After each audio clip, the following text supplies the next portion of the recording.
Hello दोस्तों, कैसे हैं आप सभी लोग। आशा है आप सभी लोग अच्छे होंगे और आपकी तैयारी बेहतरीन चल रही होगी।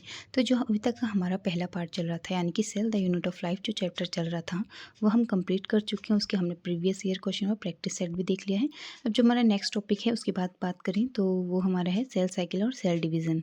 तो चलिए बिना किसी देरी क्लास स्टार्ट करते हैं और समझते हैं सेल साइकिल और सेल डिवीज़न को। बेटा, आपको पता है कि कोई भी सेल जो होती है क्यों वो डिवाइड करती है, क्योंकि वो इसलिए डिवाइड करती है क्योंकि सेल जो होती है वाटर, मिनरल, न्यूट्रिएंट और फूड, ये सब क्या करती है, एब्जॉर्ब करती है। तो इसमें क्या होगा, धीरे धीरे करके ये अपनी साइज को क्या करेगी, इंक्रीज़ करेगी।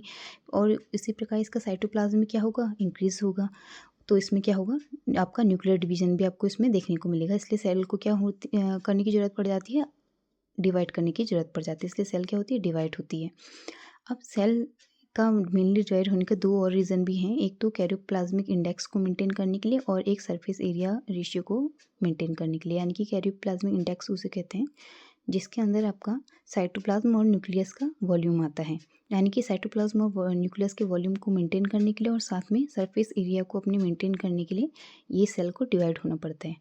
अब अगर इसमें आगे देखें सेल साइकिल में, तो एक मान लो हम हैं, जैसे ह्यूमन की बात करें तो उसके सेल को डिवाइड होने में, हमारे सेल को डिवाइड होने में जो बेटा है 1 दिन का समय लगता है पूरा, यानी कि 24 आवर का समय लगता है। वहीं अगर हम बात करें बैक्टीरिया की, तो वो 20 मिनट के अंदर ही बैक्टीरिया की सेल डिवाइड हो जाती है। वहीं अगर यीस्ट की बात करें तो वो 90 मिनट का समय लगाती है डिवाइड होने में। अब हम देख लेते हैं कि जब कोई भी सेल डिवाइड होती है तो उसमें क्या होता है, तो उसमें एक सेल साइकिल चलती है पूरी, तब जाके ही एक सेल डिवाइड होती है। अब वो सेल साइकिल की बात करें तो ये पूरे 4 फेज़ में आपको देखने को मिलती है। एक को बोलते हैं G1 फेज़, एक को बोलते हैं S फेज़, एक को बोलते हैं G2 फेज़, तो एक को बोलते हैं M फेज़। अगर हम M फेज़ की बात करें तो M फेज़ के अंदर बेटा क्या आ जाती हैं, 4 आपके स्टेज देखने को मिलते हैं। यानी कि एक प्रोफेज़, एक मेटाफेज़, एक एनाफेज़ और एक टेलोफेज़। प्रोफेज़, अब इसमें हम क्रोमोसोम का स्ट्रक्चर देख लेते हैं। यानी कि क्रोमोसोम जो होते हैं इन साइकिल के अंदर, इन स्टेज के अंदर किस फॉर्म में प्रेजेंट होते हैं। अब क्रोमोसोम को ही क्रोमेटिन भी कहते हैं। क्रोमेटिन क्रोमोसोम का वो रूप है जो कि लेस कंडेंस्ड है। यानी कि अगर क्रोमोसोम जो है लेस कंडेंस्ड है तो उसको हम क्रोमेटिन कह रहे हैं, और वहीं मोर कंडेंस्ड है तो उसको हम क्रोमोसोम कह रहे हैं। तो जो G1, S, G2 और M फेज़ का जो फर्स्ट स्टेज है, यानी कि प्रोफेज़, तो यहाँ तक का तो आपको क्या देखने को मिल रहा है, क्रोमेटिन फॉर्म में जो है क्रोमोसोम प्रेजेंट है। वहीं अगर क्रोमोसोम की बात करें तो क्रोमोसोम जो देखने को मिलेगा आपको कहाँ देखने को मिलेगा, मेटाफेज़ और एनाफेज़ में आपको क्रोमोसोम देखने को मिलेगा। और वहीं अगर लास्ट में आप टेलोफेज़ की बात करूँ तो वहाँ पे फिर से क्रोमोसोम क्रोमेटिन में कन्वर्ट हो जाते हैं। तो अगर हम बात करें आगे क्रोमेटिन को अगर हम आगे देखें तो जो क्रोमेटिन होती है इसको भी हम 2 टाइप में डिवाइड करते हैं। एक को बोलते हैं यूक्रोमेटिन, एक को बोलते हैं हेट्रोक्रोमेटिन। यूक्रोमेटिन क्या होता है बेटा, एक लूज स्ट्रक्चर होता है। वहीं हेट्रोक्रोमेटिन की बात करें तो एक कैसा स्ट्रक्चर है, डेंस स्ट्रक्चर है। यूक्रोमेटिन की बात करें तो इसमें जो स्टेनिंग होती है वो लाइट स्टेनिंग होती है। वहीं हेट्रोक्रोमेटिन की बात करें तो उसमें स्टेनिंग जो होती है वो डार्क स्टेनिंग देखने को मिलती है। यूक्रोमेटिन की बात करें तो इसमें ये ट्रांसक्रिप्शनली एक्टिव होती है, जबकि हेट्रोक्रोमेटिन ट्रांसक्रिप्शनली इनएक्टिव होती है। और यूक्रोमेटिन में जो जो डिवीज़न देखने को मिलता है आपको, वो सेल साइकिल के अर्ली एस फेज़ में। वहीं अगर हेट्रोक्रोमेटिन की बात करें तो उसमें सेल साइकिल के लेट एस फेज़ में आपको डिवीज़न देखने को मिलता है। ये जो ऊपर अभी तक ऊपर जो ये G1, S, G2 ये आपको दिख रहे हैं, ये क्या है, 1 आर्म वाला आपको क्रोमेटिन देखने को मिल रहा है। क्योंकि ये सिंगल है तो इसलिए क्या बोला है, 1 आर्म और 1 क्रोमेटिड। अगर वहीं ये क्या है, 2 आर्म में कन्वर्ट हो जाता है तो इसको 2 आर्म और 2 क्रोमेटिड भी कह दे रहे हैं। नाम तो वही है सिमिलर, क्रोमेटिन सब में, पर कैसे आर्म यहाँ पे 2 आर्म वाला हो जाएगा, इसलिए 2 क्रोमेटिड भी लिखा है। वहीं G2 में भी 2 आर्म 2 क्रोमेटिड। और अगर प्रोफेज़ की बात करें तो उसमें भी क्या है आपका 2 आर्म वाला और क्रोमेटिड है। वहीं मेटाफेज़ और एनाफेज़ में आते आते धीरे धीरे ये क्रोमोसोम में कन्वर्ट हो जा रहा है और टेलोफेज़ में फिर से किस में बन जा रहा है, क्रोमेटिन ही बन जा रहा है। अब हम आगे देखें तो हम क्या देख लेते हैं, हम सेंट्रोमियर के हिसाब से क्रोमोसोम का अरेंजमेंट देख लेते हैं। यानी कि सेंट्रोमियर जो होता है क्रोमोसोम के मिडिल पार्ट को बोलते हैं सेंट्रोमियर। तो इसके हिसाब से हम इसका अरेंजमेंट देखें क्रोमोसोम का, एक होता है, एक को बोलते हैं हम मेटासेंट्री, एक को बोलते हैं सब मेटासेंट्री, एक को बोलते हैं एग्रोसेंट्री, एक को बोलते हैं टेलोसेंट्री। जो मेटासेंट्री होता है इसमें जो सेंट्रोमियर होता है वो मिडल में होता है, यानी कि सेंटर में।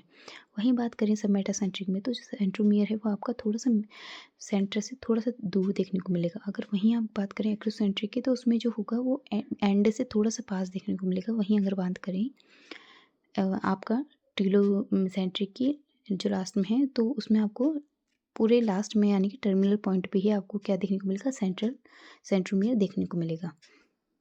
अब अगर आगे बात करें, काइनेटोकोर एक स्ट्रक्चर है जो कि आपका जो सेंट्रोमियर है बीच यानी कि क्रोमोसोम के बीच वाला पार्ट, मिडल वाला पार्ट, तो उसमें इधर यानी कि लेफ्ट साइड और राइट साइड एक डिस्क शेप लाइक स्ट्रक्चर आपको देखने को मिलता है, उसको आप काइनेटोकोर कह रहे हैं। इसका क्या होता है, टू, ये इसकी अगर संख्या की बात करें तो ये हमें कितना देखने को मिल जाएगा क्रोमोसोम के अंदर, दो देखने को मिल जाएगा, क्योंकि ये क्या है, सेंट्रोमियर की लेफ्ट साइड और राइट साइड दोनों साइड लगे रहते हैं। इसलिए ये क्या हो जाएगा आपका, इनकी संख्या के हिसाब से अगर बोलें तो ये कितने हो जाएंगे, दो देखने को मिल जाएंगे आपको। इसी प्रकार से एक होता है टीलोमियर। टीलोमियर एक स्ट्रक्चर क्या होता है, यानी कि ये एंड ऑफ क्रोमोसोम को बोलते हैं, यानी जो क्रोमोसोम का जो अंतिम छोर है उसी को क्या बोल रहे हो, टीलोमियर कह रहे हो। इसकी जो संख्या होती है कम से कम ये 2 या फिर ज़्यादा से ज़्यादा अगर बात करें तो 8 देखने को मिल सकते हैं। 8 जो ये देखने को मिलते हैं बेटा, एक मियोसिस जो एक प्रोसेस होती है, जिसमें जो प्रोफेस के अंदर ही एक प्रोसेस होती है जाइगोटिन, जिसे टेट्राड या फिर बाइवेलेंट भी कहते हैं। इसके अंदर आपको 2 क्रोमोसोम देखने को मिलते हैं। तो 2 क्रोमोसोम हैं तो यानी कि कितने आर्म हो जाएंगे आपके, कितने एंड हो जाएंगे, 8 एंड देखने को मिलेंगे क्रोमोसोम के। इसलिए ये क्या हो जाएगा, इसमें इसके नंबर की बात करें तो टेलोमेयर के नंबर 8 हो जाएंगे। तो चलिए हम आगे बात करें अगर, तो अब हम देख लेते हैं cell cycle and cell division. तो अगर आगे बात करें तो टाइप के हिसाब से अगर देखें सेल डिवीज़न को, तो हमें पता है 3 टाइप के होते हैं बेसिकली। यानी कि एक होता है हमारा एमाइटोसिस, एक होता है माइटोसिस, एक होता है हमारा मियोसिस। अगर एमाइटोसिस की बात करें तो इसे डायरेक्ट डिवीज़न भी कहते हैं। ये आपको बैक्टीरिया, यीस्ट, कार्टिलेज सेल में देखने को मिल जाता है। वहीं अगर बात करें आप माइटोसिस की, तो इसे आप इक्वेशनल डिवीज़न या फिर ये आपको सोमेटिक सेल या जर्म सेल में देखने को मिलता है, और इससे साथ में साथ हैप्लॉइड या डिप्लॉइड सेल में भी देखने को मिलता है। वहीं आप बात करें मियोसिस की, तो आपको जर्म सेल में देखने को मिलता है और आपको डिप्लॉइड सेल में ही देखने को मिलता है बस। अब हम अगर आगे बात करें तो इसमें हम आगे देखें तो ये सेल साइकिल है। देखिए बेटा, ये सेल साइकिल मैंने आपको आगे ही बता दिया था। इसमें क्या है आपका G1 phase, S phase, G2 phase, M phase आपको देखने को मिल रही है। ह्यूमन के सेल की बात कर लेते हैं। ह्यूमन के सेल अगर डिवाइड कर रहा है तो हमें पता है ह्यूमन की एक कोशिका को डिवाइड होने में 24 आवर का समय लगता है। तो देख लेते हैं इसमें 4 चरण में ये पूरी होगी, यानी कि G1 S G2 M। तो G1 S G2 जो फेज़ है बेटा, यहाँ तक का G2 तक, इसको बोलते हैं प्री पार्टिंग या फिर इंटरफेज। ये जो होता है कंप्लीट पूरा 23 आवर का समय यही लगा देता है, और बाकी बचा एक घंटे का समय वो आपका एम फेज में कंप्लीट होता है। यानी कि आपका G1 S G2 फेज है, तो ये कितना सेल साइकिल को पूरा कर रहे हैं, 95% तो यही पूरा कर दे रहे हैं सेल साइकिल। बाकी बचे यानी कि 5% जो है आपका एम फेज कंप्लीट कर दे रही है। और यही जो होती है आपकी एक्चुअल में जो डिवाइडिंग फेज़ है वो आपकी एम फेज़ ही है। यहीं पे ये जो सेल होती है वो डिवाइड करना स्टार्ट करती है। प्री पार्टिंग या फिर जो आपकी इंटरफेज़ है, इसमें ये नॉन डिवाइडिंग फेज़ है। इसमें यानी कि सेल डिवीज़न नहीं करती, सेल डिवाइड नहीं होती है। जीवन की बात करें तो इसके के अंदर भी आपका 11 घंटे का समय लेती है पूरा होने में। वहीं एस फेज़ जो होती है 8 घंटे का समय, G2 जो होती है 4 घंटे का, और एम फेज़ जिसके अंदर आप माइटोसिस या मियोसिस देखते हैं, ये जो होती है 1 घंटे का समय लेती है पूरा होने में।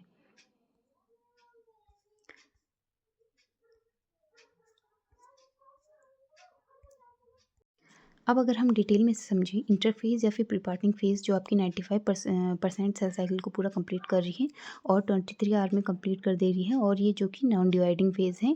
तो इसको देखें तो इसके अंदर G1 phase, S phase, G2 phase आते हैं। तो हम अच्छे से इसको देख लेते हैं। G1 फेज़ जो होता है बेटा आपका, यह आपकी पोस्ट माइटोटिक फेज़ और आपकी प्री सिंथेटिक फेज़ के बीच की अवस्था है, यानी कि एम और एस के फेज़ के बीच की अवस्था है।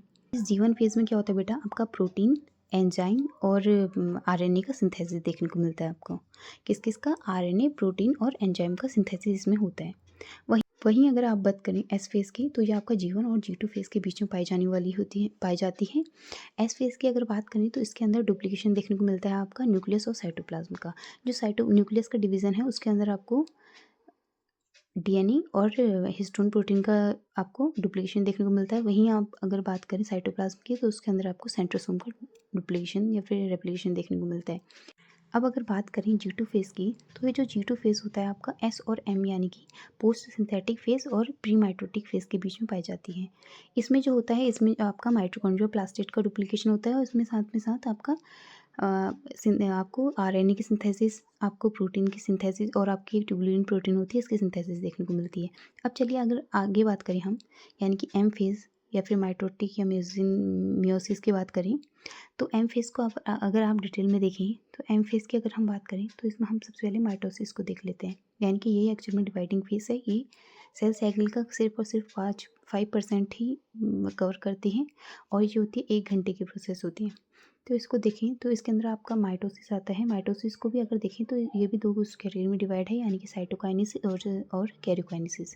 कैरियोकाइनेसिस की बात करें तो कैरियोकाइनेसिस यानी कि न्यूक्लियस का डिवीज़न जो होता है उसको ही हम कैरियोकाइनेसिस कहते हैं, और साइटोकाइनेसिस जो होता है इसमें साइटोप्लाज्म का डिवीज़न होता है, उसे हम साइटोकाइनेसिस कहते हैं। कैरियोकाइनेसिस की बात करें तो ये भी 4 स्टेज में होने देखने को मिलती है, प्रोफेज़, मेटाफेज़, एनाफेज़, टेलोफेज़। अब इसमें प्रोफेज़ की अगर बात करें तो प्रोफेज़ में भी आपका अर्ली प्रोफेज़, लेट प्रोफेज़ होता है। अर्ली प्रोफेज़ में क्या होता है बेटा, जो क्रोमैटिन होता है ना वही क्या होता है धीरे-धीरे क्रोमोसोम में कन्वर्ट हो जाते हैं। लेट प्रोफेज़ में क्या होता है, इसमें स्पिंडल फाइबर का फॉर्मेशन होने लग जाता है और जितने भी सेल ऑर्गेनेल होते हैं जैसे न्यूक्लियर मेम्ब्रेन हो गया, आपका गोल्गी बॉडी हो गया, एंडोप्लाज्मिक रेटिकुलम हो गया, ये सब कैसे होने लग जाते हैं, टूटने लग जाते हैं। ठीक है। और फिर क्या होता है आपका प्रोफेज़, तो ये आपकी कंप्लीट हो गई प्रोफेज़। फिर आपके मेटाफेज़ आती है, तो मेटाफेज़ में क्या होता है, जो क्रोमोसोम होते हैं वो सेंटर में आने लग जाते हैं और जो स्पिंडल फाइबर आपका ऊपर अभी बना था प्रोफेज़ में उसमें यहीं यहाँ आकर वो किससे अटैच होने लग जाते हैं, आपके काइनेटोकोर जो एक स्ट्रक्चर होता है आपका डिस्क लाइक, उससे क्या हो जाते हैं, ये स्पिंडल फाइबर अटैच होने लग जाते हैं और क्या हो जाता है, सेंटर में आने लग जाते हैं। अगर अब तो ये रही मेटाफेज़ की बात, तो प्रोफेज़ देख लिया हमने, मेटाफेज़ देख लिया। एनाफेज़ की बात करें तो एनाफेज़ में आते-आते ये जो क्रोमोसोम होंगे ये क्या होने लग जाएंगे, आपकी जो सिस्टर क्रोमेटिड हैं वो सेपरेट होने लग जाते हैं और सेंट्रोमियर जो होती है उसकी स्प्लिटिंग होना स्टार्ट हो जाती है, यानी कि सेंट्रोमियर क्या हो जाते हैं, बीच से टूट जाते हैं। ठीक है। अब क्या होता है, फिर एनाफेज़ भी कंप्लीट हो गया, तो लास्ट में क्या आ रही है हमारी, प्रोफेज़ देख लिया हमने, फिर मेटाफेज़ देख लिया, एनाफेज़ देख लिया, लास्ट में आती है जो टेलोफेज़, उसको देखते हैं। तो उस वो जो होता है आपका प्रोफेज़ का बिल्कुल उल्टा होता है, यानी कि प्रोफेज़ में क्या था, क्रोमेटिन क्रोमोसोम में बदल रहा था, तो इसमें क्या होगा, क्रोमोसोम फिर से क्रोमेटिन में बदल जाएगा, यानी कि क्रोमोसोम जो है आपका क्रोमेटिन में बदलने लग जाएगा और क्या होने लग जाएगा, आपने वहाँ पे देखा था प्रोफेज़ में कि जितने भी सेल ऑर्गेनेल्स आपके न्यूक्लियर मेम्ब्रेन, माइटोकॉन्ड्रिया और गोल्जी बॉडी वो सब टूटने लग रहे थे, यहाँ पे सब वो बनने लग जाएंगे। ठीक है। तो ये आपकी क्या है, प्रोफेज़, मेटाफेज़, एनाफेज़, टेलोफेज़, आपने पूरा ये क्या देख लिया, पूरी 4 स्टेज देख ली। अब अगर साइटोप्लाज्म के डिवीज़न की बात करें, अगर प्लांट और एनिमल के अंदर, तो जो प्लांट में होता है आपका इसका डिवीज़न साइटोप्लाज्म का, तो वो सेल प्लेट मेथड या फिर सेंट्रीफ्यूगल मेथड के थ्रू होता है। वहीं अगर एनिमल की बात करें तो उसमें सेल्फ रू या फिर सेंट्रीपिटल मेथड के थ्रू होता है साइटोप्लाज्म का डिवीज़न। अब अगर हम नेक्स्ट यानी कि अपने मियोसिस को देखें, तो मियोसिस को भी बेटा कैटेगरी में डिवाइड कर दिया है, यानी कि बात करें अगर मियोसिस की, तो मियोसिस को भी 2 कैटेगरी में डिवाइड कर दिया, मियोसिस फर्स्ट और मियोसिस सेकंड। और अगर मियोसिस फर्स्ट की बात करें तो इसमें भी कैरियोकाइनेसिस और साइटोकाइनेसिस होती है, जिसमें कैरियोकाइनेसिस फर्स्ट और साइटोकाइनेसिस फर्स्ट होती है, और मियोसिस सेकंड की अगर बात करें तो उसमें कैरियोकाइनेसिस सेकंड और साइटोकाइनेसिस सेकंड होती है। इन दोनों का जो बीच का गैप है, यानी कि मियोसिस फर्स्ट और मियोसिस सेकंड का जो बीच है का गैप है, उसे इंटरकाइनेसिस कहते हैं। अब हम इसमें भी अगर देखें कैरियोकाइनेसिस के अंदर, तो इसमें भी प्रोफेज़, मेटाफेज़, एनाफेज़, टेलोफेज़ 4 आपको स्टेज देखने को मिल जाती है। प्रोफेज़ को भी फर्दर इन्होंने 5 कैटेगरी में डिवाइड किया है। एक को बोलते हैं हम लेप्टोटिन, एक को बोलते हैं डिप्लोटिन, एक को बोलते हैं पैकेटिन, एक को जाइगोटिन, एक को डाइकानेसिस। तो अगर बात करें इनकी, तो हम इनको देखेंगे आगे। पहले हम अब ये देख लेते हैं। तो अगर हम बात करें इनकी ही मतलब कैटेगरी की, अगर हम बात करें leptotene, zygotene, pachytene, diplotene, diakinesis की, तो सबसे पहले हम देख लेते हैं लेप्टोटिन को। तो इसमें जो क्रोमोसोम होते हैं बेटा, इसमें जो क्रोमेटिन होते हैं वही कंडेंस होकर ये बुके लाइक स्ट्रक्चर बना देते हैं। अगर बात करें जाइगोटिन की, तो जाइगोटिन में आपको डीएनए का डुप्लीकेशन देखने को मिल जाता है, जिसको आप जिग डीएनए कहते हैं, और इसमें होमोलोगस क्रोमोसोम की फॉर्मेशन भी देखने को मिल जाती है। जो 2 होमोलोगस क्रोमोसोम होते हैं उनको आपस में जोड़ने का जो काम करती है वो सिनेप्टोमियल कॉम्प्लेक्स प्रोटीन करती है, और इसमें आपको टेट्राड या बाइवेलेंट कंडीशन भी देखने को मिल जाती है। वहीं अगर पैकेटिन जो है आपकी प्रोफेज फर्स्ट की सबसे लार्जेस्ट स्टेज है। इसमें आपको क्रॉसिंग ओवर यानी कि इसमें जो होता है आपकी होमोलोगस क्रोमोसोम या सिस्टर नॉन सिस्टर क्रोमैटिड के बीच आपको जेनेटिक मटेरियल का एक्सचेंज देखने को मिल जाता है। इसमें क्रॉसिंग ओवर या रिकॉम्बिनेशन आपको देखने को मिल जाता है। अगर बात करें डिप्लोटिन की तो इसमें सिनेप्टोनल कॉम्प्लेक्स का डिसोल्यूशन होने लग जाता है। इसमें आपको काइज़मेटा का फॉर्मेशन भी देखने को मिल जाता है और इसमें आपको लैम्बर्स क्रोमोसोम भी आपको देखने को मिल जाते हैं। अब अगर बात करें डाइकाइनेसिस की तो इसमें आपको टर्मिनलाइजेशन देखने को मिल जाता है काइज़मेटा का और साथ में साथ इसमें आपको जितने भी आपकी स्पिंडल फाइबर का आपको फॉर्मेशन देखने को मिल जाता है और जितने भी आपके सेल ऑर्गेनेल हैं वो आपको डिसइंटीग्रेट आपको देखने को मिल जाते हैं, जैसे कि आपका गोल्गी बॉडी हो गया, न्यूक्लियर मेम्ब्रेन हो गया, एंडोप्लाज्मिक रेटिकुलम हो गया। तो ये सब तो आपने ऊपर देख लिया था प्रोफेज के अंदर जो 5 स्टेज हैं उसकी। ये हमारी मियोसिस के अंदर हम पढ़ रहे हैं। प्रोफेज के अंदर 5 स्टेज को हमने कवर कर लिया, यानी कि लेप्टोटिन, जाइगोटिन, डिप्लोटिन, पैकेटिन और डाइकाइनेसिस को।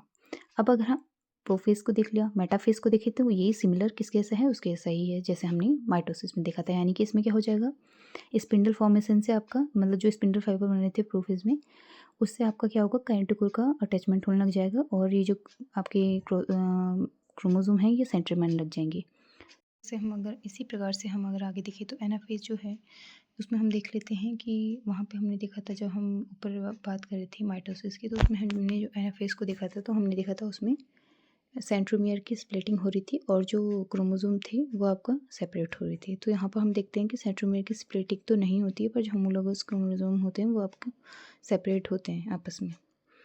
और फिर हमारा बचता है लास्ट में यानी कि आपका टेलोफेज। तो टेलोफेज की बात करें तो ये जो होता है आपका प्रोफेज का उल्टा होता है। तो यानी कि इसमें क्या होगा, आपका जो क्रोमोसोम है वो फिर से क्रोमैटिक में चेंज होने लग जाएंगे और आपके जितने भी आपके ऑर्गेनल्स हैं जैसे कि न्यूक्लियर मेम्ब्रेन हो गया, गोल्गी बॉडी हो गया, एंडोप्लाज्मिक रेटिकुलम, वो आपको रीअपीयर होने लग जाएंगे वो फिर से। हमने माइटोसिस और मियोसिस दोनों को पढ़ लिए हैं, तो आगे देख लेते हैं। तो इसमें हम कुछ एबनॉर्मेलिटी को देख लेते हैं। तो इसके अंदर हम एंडोमाइटोसिस, प्री न्यूक्लियर डिवीज़न और एन्यूप्लॉइडी को देख लेते हैं।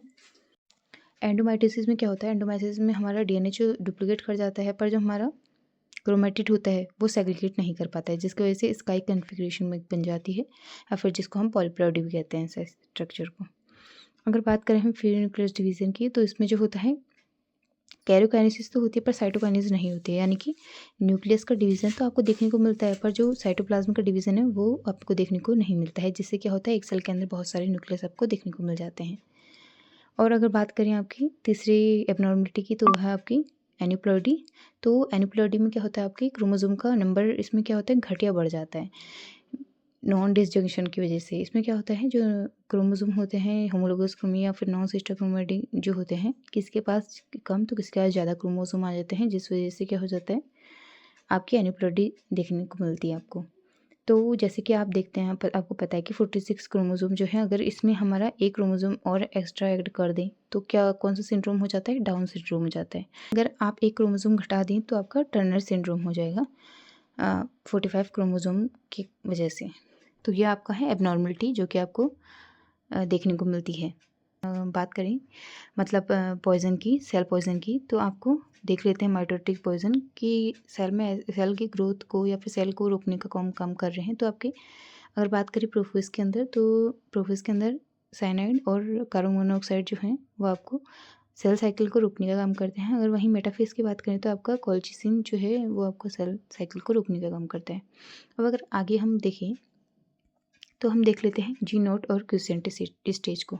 तो इसमें क्या होता है, सेल जो होती है वो आगे फर्दर डिवाइड करना नहीं चाहती है, तो वो क्या करती है, जीवन जो फेज़ है, जीवन स्टेज जो है उसको एग्जिट कर जाती है, पर क्या होती है सेल के अंदर ही सस्पेंड रहती है। तो ऐसे में क्या करती है, जब उसको ज़रूरत पड़ती है तो वो क्या कर लेती है, डिवाइड कर जाती है, और जब उसको ज़रूरत नहीं पड़ती है तो वो सेल के अंदर ही ऐसी पड़ी रहती है। अब देख लेते हैं कौन सी सेल जो है डिवाइड कर लेती हैं और कौन सी ऐसी परमानेंट पड़ी रहती हैं। तो इसमें हम परमानेंट और टेम्परेरी देख लेते हैं। तो जो परमानेंट ऐसी ही पड़ी रहती हैं सेल साइकिल के अंदर, तो वो आपकी है नर्व सेल, क्योंकि इसमें सेंट्रोसोम नहीं होता है, जिस वजह से ये कभी भी आपकी डिवाइड नहीं कर पाती हैं। वहीं अगर बात करें टेम्परेरी की, तो ज़रूरत पड़ने पर डिवाइड कर जाती हैं, जो कि आपकी हार्ट सेल होगी और आपकी मसल सेल हो गई।